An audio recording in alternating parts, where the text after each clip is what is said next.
Shut up and sit down. Good morning, Braves fans. Mitts coming live at you here from, well, not live, you're going to hear those recorded, but anyways. Mitts coming at you here from Bach Dirty to Me. Just going to do a quick recap of yesterday's afternoon game between the Cincinnati Redlegs and your Atlanta Braves. So let's get right to it. It was a getaway day for both squads. Reds and Braves got the day's Major League Baseball slate started with an early 11:35 Central start, so finished a little bit of breakfast. Boom, what do you know? We've got baseball.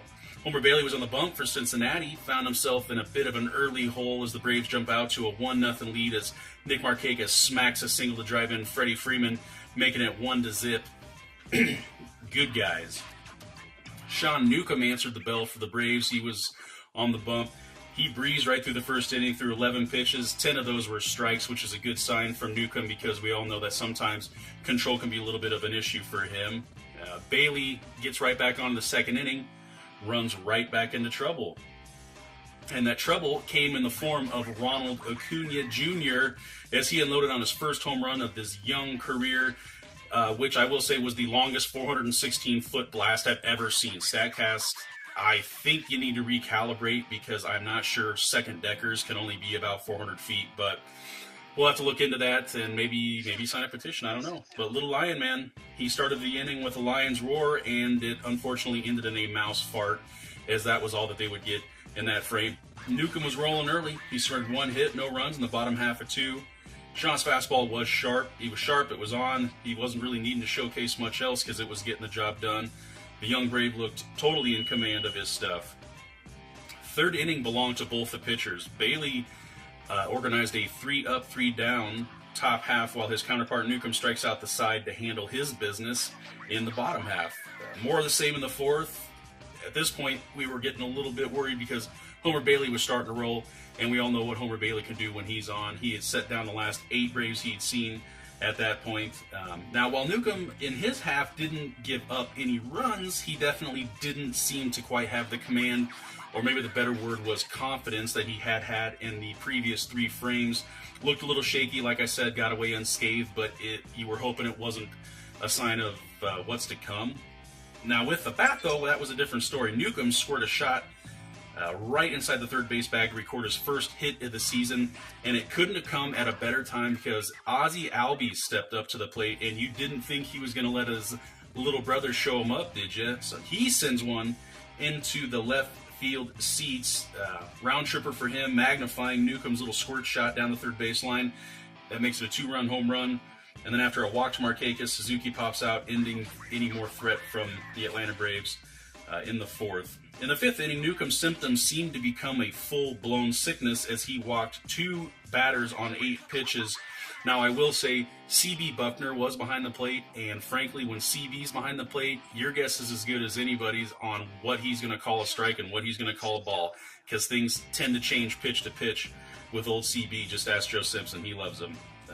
Jose Peraza would make the young pitcher pay as he drives in a run, shooting the ball to third baseman Ryan Flaherty, who made a fantastic play to pick it, got rid of it quick to second, but unfortunately with 2 long throws across the diamond, they were not able to turn the double play to get out of the inning, and that would prove to be a big mistake because Joey Votto, his bat has woken up. Apparently it just took the Braves to show up into town to get him rolling because he hits his 3rd home run of the series, making it a 4-4 game, so we have started over now, folks. What started as a great game for Sean Newcomb and looked like he was going to be rolling.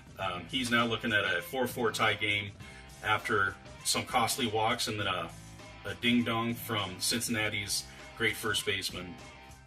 Now, a great sign, though, for Sean Newcomb, Atlanta's young fireballer, was he did manage to pull together to give the Braves a clean 6th inning, preserving the 4-4 tie, holding serve there, which was great because these days we really are not interested in getting into the bullpen because who knows what's coming out of there.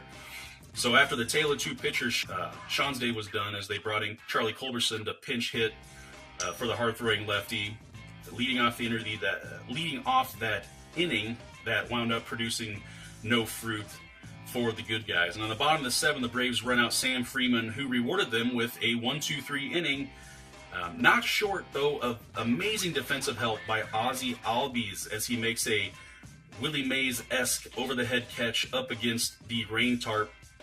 Now, a side note to that was the rain tarp was, in fact, taller than Ozzy, which made the play a little bit tougher to make. Another thing to take away from that inning was Sam Freeman with a 1-2-3 inning. He desperately needed that. He had been struggling to find the strike zone of late, giving up runs and melting down. So hopefully he can take that sort of confidence right on into his next appearance. He did start the next inning, though.